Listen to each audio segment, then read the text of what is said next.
సంస్కృతి సంపద YouTube channel తరపున అందరికీ స్వాగతం. శ్రీ లలిత సహస్రనామావళి సామాజిక దృక్పథం అనే శీర్షికలో శ్రీ వింజమూరి బాలమురళి గారు ధారావాహిక ప్రసంగం చేస్తున్నారు. వారి ధారావాహిక ప్రసంగంలో ఈరోజు 48వ ప్రసంగం చేస్తున్నారు. శ్రీ బాలమురళి గారికి స్వాగతం. ధన్యవాదాలు సార్. సంస్కృతి సంపద వీక్షకులందరికీ సాధారణంగా ఆహ్వానం పలుకుతూ శ్రీ లలితా పరాభట్టారికి యొక్క లక్షణాల్ని, తత్వాన్ని మనం అర్థం చేసుకుంటూ ఈ నామాలు అనేవి చెప్పుకుంటాం. మనోన్మణి దగ్గర నుంచి మహాలక్ష్మి, మృడప్రియ, అలాగే మహారూప అని కూడా చెప్పుకున్నాం. అంటే మహాయోగీశ్వరులకు కూడా అధీశ్వరి అయినటువంటిది. అంటే యోగీశ్వరులకు కూడా ఈశ్వరి, అంటే అధినేత అయినటువంటి, నాయిక అయినటువంటి అమ్మవారు ఎవరైతే ఉన్నారో ఆమె మహారూప, ఉన్మేష నిమిషోత్పన్న విపన్న భువనావళి అంటాం కదా. అదే ఆ మొత్తం నామంలో, లలితా సహస్రనామంలో ఉంటుంది. అమ్మ కను రెప్పలు తెరిస్తే సకల భువనాలు సృష్టించబడతాయి. ఉన్మేష నిమిష నిమేషము, అమ్మవారు మూసుకుంటే ఈ సకల భువనాలు అమ్మవారిలోనికి లయమైపోతాయి. ఆ విధంగా ఉన్మేష నిమిషోత్పన్న విపన్న భువనావళి, ఉన్మేషము వచ్చినప్పుడు ఉత్పన్నమవుతాయి. ఆమె నిమేషము అంటే కనురెప్ప మూస్తే విపన్నము అంటే ఇవన్నీ కూడా తిరిగి అమ్మలో లయమైపోతాయి. ఆ రకంగా సృష్టి ప్రళయాలు రెండు తనయందే చెల్లే రూపం కాబట్టి అమ్మది మహారూపం. ఇతరులందరికీ ఒకే సమయంలో ఏదో ఒక రూపమే చెల్లుతుంది కాబట్టి, కానీ విశిష్ట రూపం కలిగినటువంటి ఒకే రూపంతో అమ్మవారి ఈ రెండు పనులని చేస్తుంది. అంటే సృష్టిని, లయాన్ని, రెండు పనులని అమ్మవారు ఒంటి చేత్తో చేస్తుంది. కాబట్టే ఆమె పరమేశ్వర కుటుంబిని కనుక, ఈ జగన్మాత గనక ఆమెకి సాధ్యం కానిదేముంది, మహాసమర్థురాలు. మహా అంటే పరబ్రహ్మ అని అర్థం చెప్పుకోవాలి. మహా అంటే చాలా గొప్పది అని అర్థం. అందువల్ల అమ్మవారు పరబ్రహ్మ స్వరూపిణి అని కూడా ఇక్కడ అర్థం చెప్పుకోవచ్చు. సాక్షాత్ పరబ్రహ్మ స్వరూపిణి కనుకనే ఆ పరబ్రహ్మ స్వరూపమైనటువంటి పరమేశ్వరునికి పత్ని కాగలిగింది. లేకపోతే ఎలా అవుతుందండి? అందువలన అమ్మవారు మహాపూజ్య, గొప్పగా పూజింపబడుతుంది. మనందరి చేత కూడా అమ్మవారు ఎంతో ఘనంగా, ఎంతో గొప్పగా పూజింపబడుతుంది. విశిష్టమైనటువంటి పూజలు అందుకునేటటువంటి తల్లి అని మనం చెప్పుకోవచ్చు. మనలో దైవీ గుణాలను పూరింప చేసుకోవడం కోసం చేసేదే పూజ. ఒక పరిమితిలో గల దాన్ని ఆరాధిస్తే మామూలు పూజ. మనం ఒక పరిధిలో తీసుకొని ఏదో షోడశోపచార పూజ చేసేసామండి, లేచాం, తెల్లవారి అయిపోయింది, అమ్మయ్య ఇవాటి పూజ అయిపోయిందని ఒక నిశ్వాస విడిచిపెట్టేసి మన పనిలో మనం మునిగిపోయి ఈ ప్రపంచంలో కలిసిపోతే కాల ప్రవాహంలో కొట్టుకుపోతూ ఉంటాం. అలా కాకుండా తదేక ధ్యానంతో మమైక్యత చెంది ఆధ్యాత్మల సంధానం కోసం సాధన చేసేటటువంటి అర్చన ఏదైతే ఉందో అంతర్ముఖ సమారాధన అంటారు. అంతర్ముఖ సమారాధ్య అనే నామం కూడా అమ్మవారికి ఉంది కదా. అలా చేసేటువంటిది విశిష్టమైనటువంటి పూజ అన్నమాట. కాబట్టి మహాపూజ్య. అంతేకాకుండా శ్రీ విద్యా ఉపాసకులు ఏదైతే చేస్తారో ఆ శ్రీ విద్యా ఉపాసన ద్వారా అర్చింపబడేది కాబట్టి అది మహాపూజనము. అటువంటి పూజ అమ్మవారికి విశిష్టమైనటువంటి పూజ అవుతుందన్నమాట. కాబట్టి అమ్మవారు సృష్టి నిర్వహణకు సహకరించడం, సహజీవనం చేయటం కాబట్టి విశిష్టమైనటువంటి పూజ ఏది అంటే మొత్తాన్ని ఆరాధిస్తే మహాపూజ. అమ్మవారి తాలూకా మొత్తం లక్షణాలన్నింటినీ ఆరాధించడం శ్రీ విద్యలోనే సాధనం, అది సాధ్యం. కాబట్టి అటువంటి శ్రీ విద్యోపాసకుల చేత పూజించబడేది అమ్మవారు. ఇక్కడ వామాచారుల, దక్షిణాచారుల ఇవన్నీ పక్కన పెడితే విశిష్టమైనటువంటి విద్య శ్రీ విద్య గనక శ్రీ విద్య చేత, శ్రీ విద్యోపాసకుల చేత విశిష్టంగా పూజింపబడేది కాబట్టి మహాపూజ అని మనం చెప్పుకోవచ్చు. అలాగే ఈ మహాపూజని గురించి సౌందర్యలహరిలో శంకరాచార్యులు గారు కూడా చెప్పారు. శంకరాచార్యులు వారు ఏం చెప్పారంటే జపోజల్ప ముద్రా విరచన అనే శ్లోకంలో జపోజల్ప జపం ఎవరు చేస్తున్నారు? శ్రీ విద్యోపాసకులు చేసేటువంటి జపం. అందులో శంకరాచార్యులు ఇది మహాపూజ్య అనేటువంటి నామానికి అర్థాన్నే ఆయన అందులో వ్యక్తం చేశారని మనం చెప్పుకోవచ్చు. బ్రహ్మోపేంద్ర మహేంద్రాది దేవ సంస్థుత వైభవ కదా 34వ శ్లోకం తర్వాత మనం చెప్పుకునేది అది అందులో మనం చెప్పుకుంటాంగా. కాబట్టి త్రిమూర్త్యాది మహనీయుల చేతనే పూజింపబడేటువంటి అమ్మవారు గనక ఆమె మహాపూజ్య. బ్రహ్మ విష్ణు మహేశ్వరులతో బ్రహ్మ ఉపేంద్ర మహేంద్రాది దేవ సంస్థుత వైభవ ఆదులు బ్రహ్మ దేవేంద్రుడు మహేంద్రుడు మొదలైనటువంటి దేవతలతో మహా గొప్పగాళ్ళైనటువంటి దేవతలతోనే పూజింపబడేటువంటిది కనుక ఆమె మహాపూజ్య అని కూడా మనం అర్థం చెప్పుకోవచ్చు. అలాగే అంతటి గొప్ప శక్తి అంతటి గొప్ప రూపము కలిగినటువంటిది కనుకనే ఆమె మహాపాతక నాశిని. పాతకము ఘోరమైన పాతకము. మహాపాతకం అంటే అటువంటి ఘోరమైనటువంటి పాతకములు చేసినటువంటి వారిని కూడా ఉద్ధరించి వారి పాతకములను నశింపజేసేది అమ్మవారు అన్నమాట. ఓం మహాపాతకనాశిన్యై నమః అని మనం అమ్మవారిని ధ్యానించినట్లయితే మనం చేసినటువంటి ఘోరమైనటువంటి పాపాలు తప్పిదాలు అన్నీ కూడా అమ్మవారు క్షణంలో తీసి అవతల పారేస్తుంది అనమాట. అందుకు మనకేం కావాలి? నమ్మకం కావాలి, విశ్వాసం కావాలి. అమ్మ పాదాల్ని విడిచిపెట్టకుండా అంటి పెట్టుకుని ఆశ్రయించి మన మనస్సులో హృదయంలో ప్రతిష్ఠింప చేసుకునేటువంటి పట్టుదల తత్వం మనకు ఉండాలన్నమాట. ఉంటే ఆమె తప్పనిసరిగా మనలో ఉన్నటువంటి పాతకములను మనం చేసినటువంటి పాపములను తొలగింపజేస్తుందన్నమాట. అందుకు అమ్మవారిని మహాపాతక నాశిని అని చెప్తారు. మంచుగడ్డని ఎర్రని ద్రవంలో ముంచితే మంచుగడ్డ కూడా ఎర్రగా అవుతుంది కదా.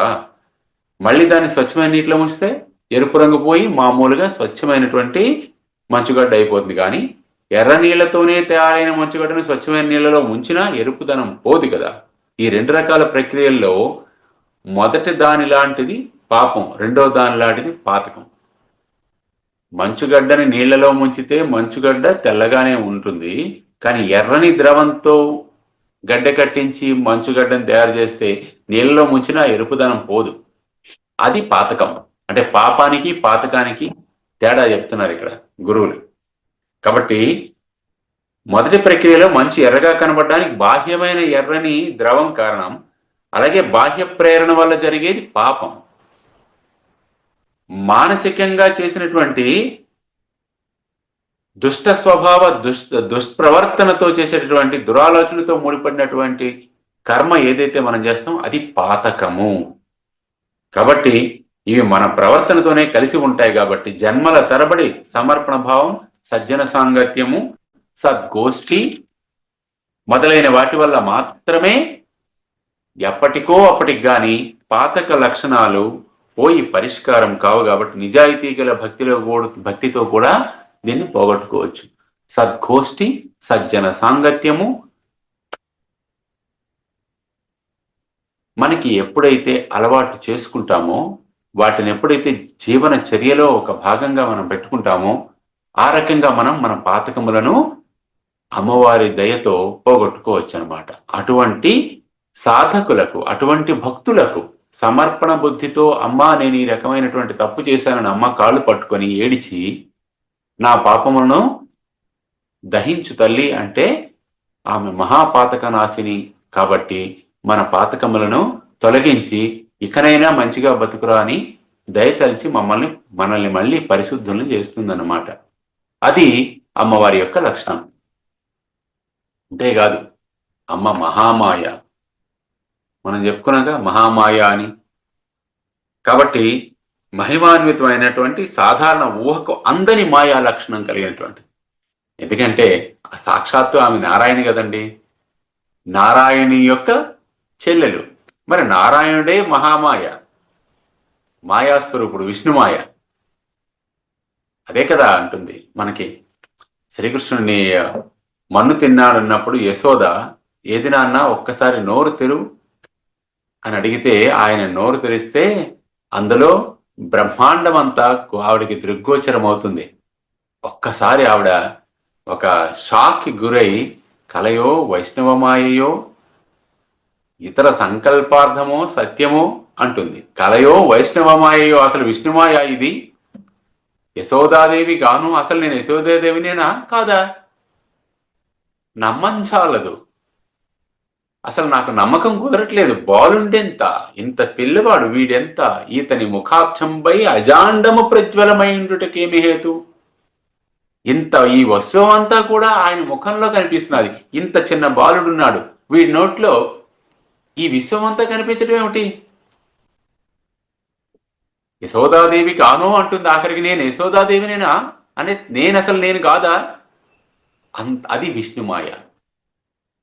కాబట్టి అంతటి విష్ణుమాయ, విష్ణువుకి సోదరి కాబట్టి అమ్మవారు కూడా మహామాయ. ఆ లక్షణాలు అనేవి అన్నదమ్ముల లక్షణాలు, మరి తల్లిదండ్రుల నుంచి వచ్చినటువంటి ఎక్కడికి పోతాయి, అన్నదమ్ములు అక్క చెల్లెళ్ళకి ఉన్నటువంటి లక్షణాలు అన్నమాట. కాబట్టి ఆమె కూడా మహామాయా స్వరూపిణి. అటువంటి మహామాయని తన శరీరంలో అర్ధభాగం చేసుకున్నటువంటి పరమేశ్వరుడు మాయని కూడా జయించినవాడు అని మనం అర్థం చేసుకోవాలన్నమాట. పరమేశ్వర తత్వాన్ని అర్థం చేసుకోవాలి. కాబట్టి ఇక్కడ మహామాయ అనే అమ్మవారిని చెప్పడంలో ఉద్దేశం అది. మనం ఇంత చెప్పుకున్నా, ఇంత వైభవాన్ని మనం తెలుసుకున్నా, ఇన్ని అర్థాలు మనం తెలుసుకున్నా, మరొక్క క్షణానికి మనకి మళ్ళీ ఈ ప్రాపంచికమైనటువంటి లంపటాల్లో చిక్కుపడిపోతూ ఉంటాం. మళ్ళీ వాడెంత, వీడెంత, నాకెంత, నీకెంత, లాభమా నష్టమా, ఈ చింతలు మనకి ఒక్క క్షణంలో ఇటు ఇలా మొహం తిప్పేటప్పటికి మనకి మళ్ళీ అవన్నీ వచ్చిస్తాయి, ప్రాపంచిక లక్షణాలన్నీ. అదే మాయ, మహామాయ, భ్రమ. కాబట్టి మాయలో ఉంటూ కూడా మాయకి అతీతంగా ప్రవర్తించగలిగినప్పుడు మనోనిశ్చలత అనేది ఏర్పడుతుంది. మనోనిశ్చలత అనేది ధ్యానమునకు, ఏకాగ్రతకు దోహదం చేస్తుంది. ఏకాగ్రత లేదా ధ్యానం అనేది సాధకునికి ఉండవలసిన ప్రాథమిక లక్షణం. ఆ విధమైనటువంటి సాధన ద్వారా మనం పరతత్వాన్ని, పరమాత్మతత్వాన్ని, మనం పరమాత్మ యొక్క సాన్నిధ్యాన్ని పొందగలము.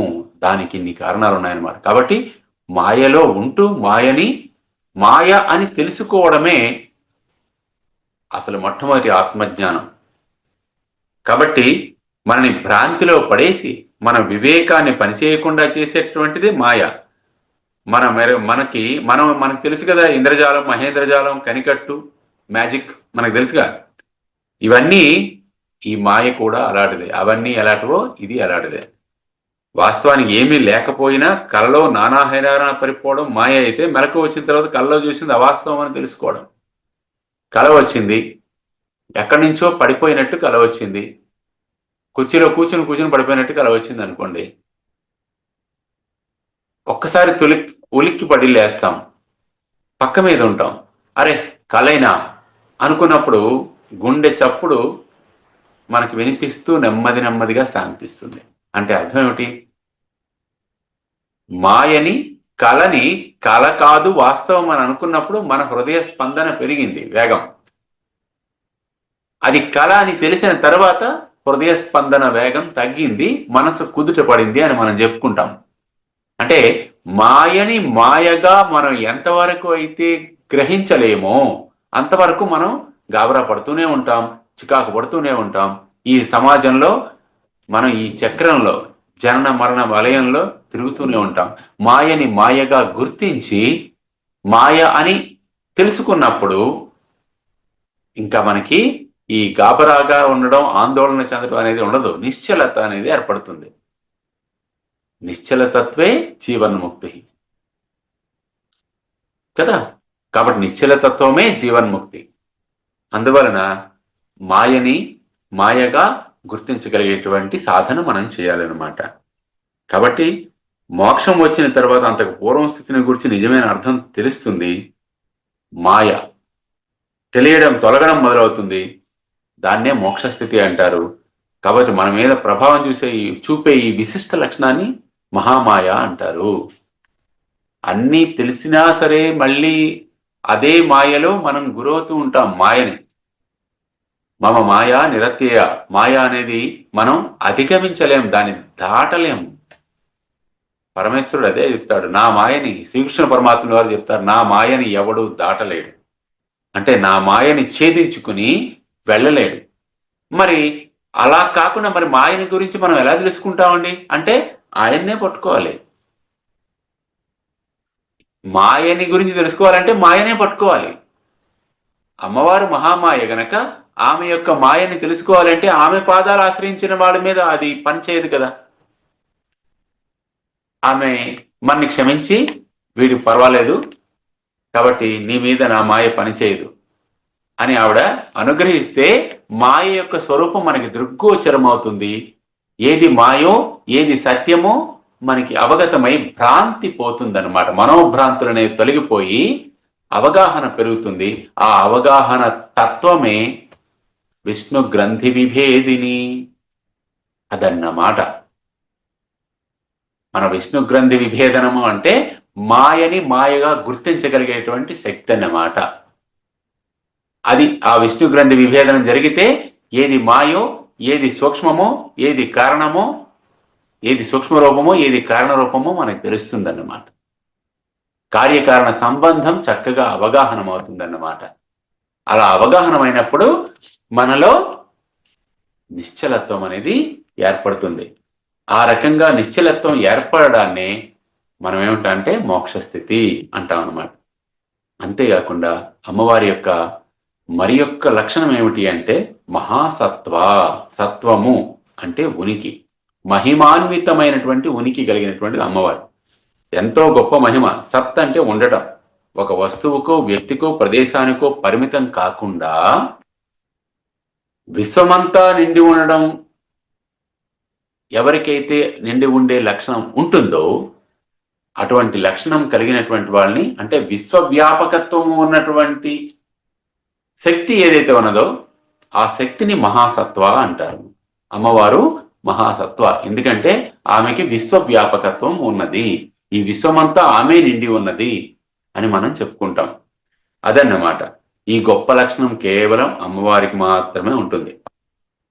కాబట్టి నిర్విరామంగా జగద్ వ్యాపార నిర్వహణను చేయగలిగేటువంటి లక్షణం ఇది మహాసత్వం అంటే. అంతరాయం లేకుండా, గ్యాప్ తీసుకోకుండా విశ్వానంతటిని సృష్టిస్తూ నిరంతరం సృష్టి జరుగుతూనే ఉంటుంది. ఇప్పుడు మనం మాట్లాడుతున్నటువంటి ప్రతి క్షణానికి అనేకమైన జీవరాశులు పుడుతూ ఉంటాయి, అనేకమైన జీవరాశులు నశిస్తూ ఉంటాయి. ఒక్క క్షణం మనం తేలిగ్గా ఒక్క క్షణం స్థిమితంగా ఆలోచిస్తే మనకు తెలియదా ఎన్ని జీవులు ప్రాణాలు కోల్పోతున్నాయి, ఎన్ని జీవులు ప్రాణాలు పోసుకుని ఈ లోకంలోకి వస్తున్నాయి. ఇది నిరంతర ప్రవాహం కదండి. ఎక్కడైనా ఒక్క క్షణమైనా గ్యాప్ ఉందా? కనురెప్ప వేసి తెరిచేటంతటి గ్యాప్ అయినా ఉందా? లెప్తపాటు కూడా లేదు. కాబట్టి నిరంతరాయంగా కొనసాగుతున్నటువంటి ఈ సృష్టి స్థితి లయ కార్యాలనేవి అమ్మవారే కదండి చేస్తుంది. కాబట్టి ఆవిడ మహాసత్వ. ఎంతటి విశ్వవ్యాపకత్వం ఉంటే అది చేయగలదు, ఎంతటి శక్తి ఉంటే చేయగలదు. సత్వము అంటే బలము కూడా, సామర్థ్యము కూడా. అందువలన ఏంటంటే అంతటి సామర్థ్యంతో ఆవిడ నిర్వహిస్తోంది.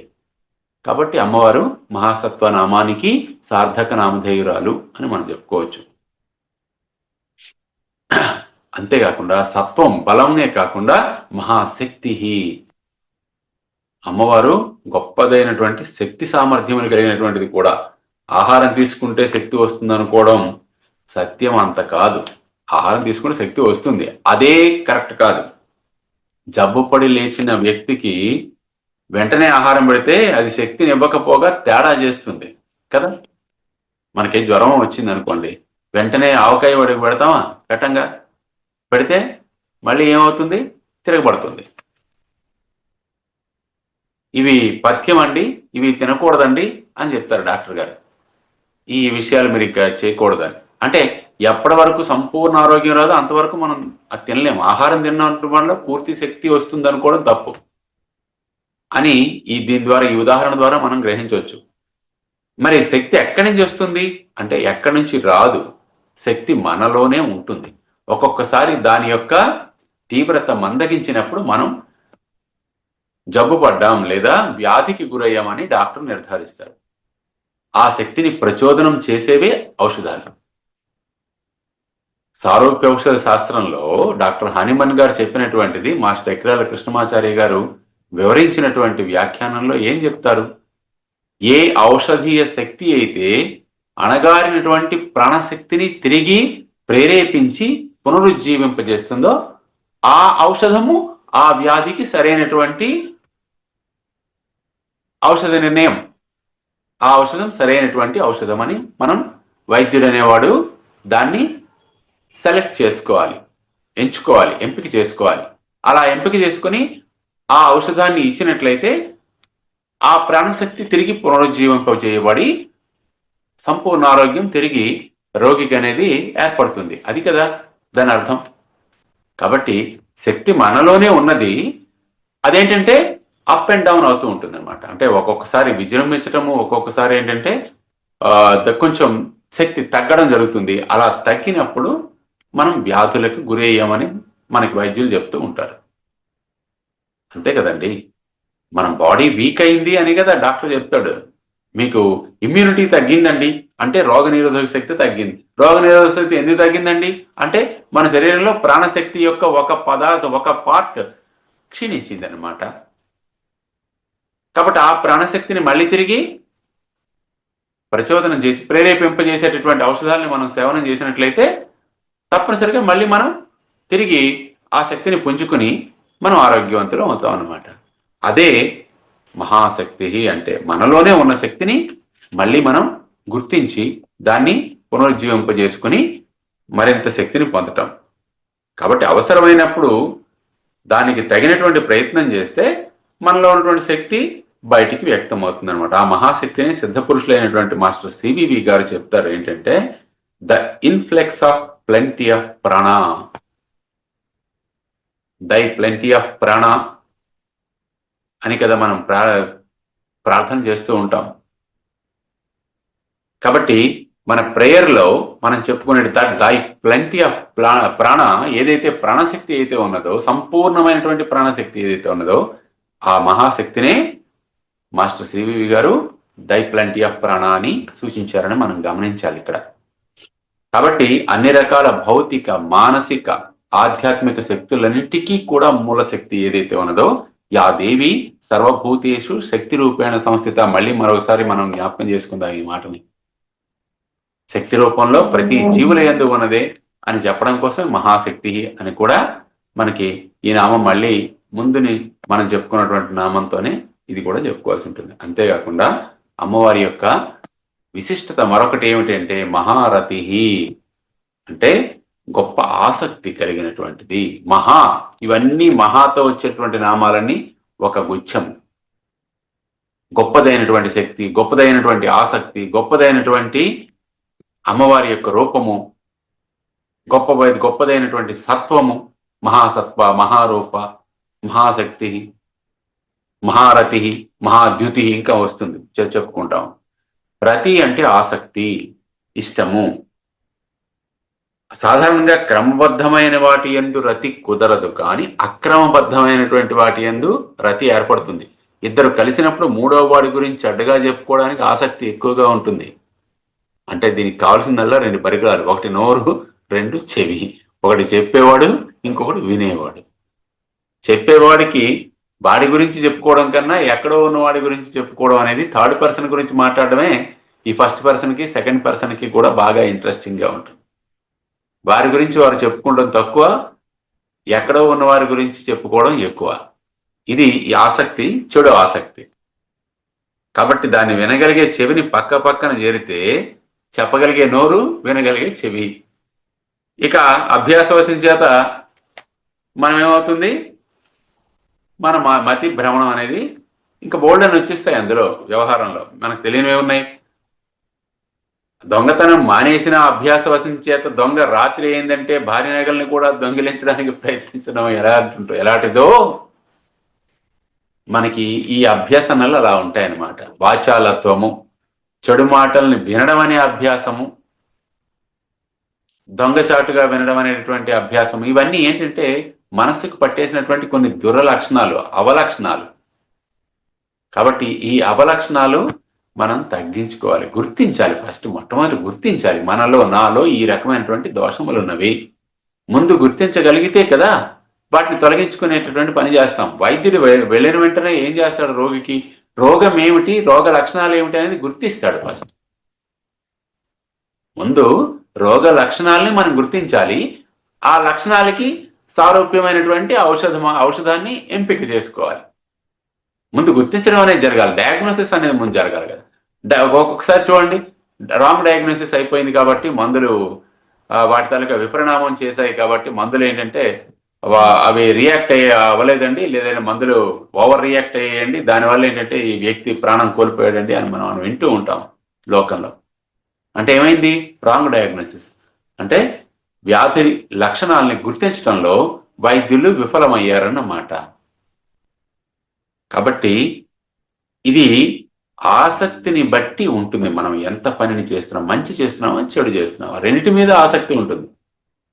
మంచిపై ఆసక్తిని పెంచుకున్నట్లయితే మనం సన్మార్గంలో ఉన్నట్లు, చెడుపై ఆసక్తి పెరిగితే మనం దుర్మార్గంలో ఉన్నట్లు, చెడు మార్గంలో ప్రయాణిస్తున్నట్లు. అంతే కదా. రతి స్వార్థపూరితంగా భార్యాభర్తల మధ్య, స్నేహితుల మధ్య, సహోదరుల మధ్య మాత్రమే ప్రేమ అనే పేరుతో పరిమితమై ఉంటుంది కూడా. భార్యాభర్తల మధ్య, స్నేహితుల మధ్య ఉండేటటువంటిది ప్రేమ అనేటువంటి స్వార్థపూరితమైనటువంటి రతి బంధం. అదే ప్రాపంచిక స్థాయి, ఈ ప్రపంచానికి చెందినటువంటి ప్రేమ, అమ్మవారికి ఉండేది మహారతి అంటే విశిష్టమైన ఆసక్తి. ఇది సృష్టి మీద, సృష్టిలోని సమస్త వస్తు జీవజాలం మీద ఉండే విశేషమైన అనురాగం. ఇక్కడ ప్రేమ వేరు, అనురాగం వేరు. అనురాగం అనేది ప్రేమ కన్నా విస్తృతమైన పరిధి కలిగి ఉన్నటువంటిది. కాబట్టి నీ మీద నాకు ప్రేమ ఉన్నది అన్నది స్వార్థము, నీ మీద అనురాగం ఉన్నది అంటే అర్థం ఏమిటంటే అనేక మంది యొక్క సమానమైనటువంటి, అనేక మంది మీద ఉన్నటువంటి ప్రేమని అనురాగం అంటాం. సమానమైనటువంటి సమదృష్టి, ఆ తేడా ఉంది ఇక్కడ. అనురాగంలో స్వార్థం ఉండదు, ప్రేమలో స్వార్థం ఉంటుంది. భార్యాభర్తల సంబంధమైనా సరే అందులో కూడా కొంత స్వార్థం అనేది ఉంటుంది అని మనం తెలుసుకోవాలి. అటువంటి లక్షణాలు స్వార్థము లేనటువంటిది కాబట్టి అమ్మవారు మహారథి అని మనం చెప్పుకోవాలి. మళ్ళీ చెప్పుకుందాం దీని గురించి. శ్రీమాత్రే నమః. శ్రీ గురుభ్యో నమః. స్వస్తి. ఈ లలిత సహస్రనామావళి సామాజిక దృక్పథం అనే శీర్షికలో ధారావాహిక ప్రసంగం చేసిన శ్రీ బాలమురళి గారికి ధన్యవాదాలు. నమస్కారం.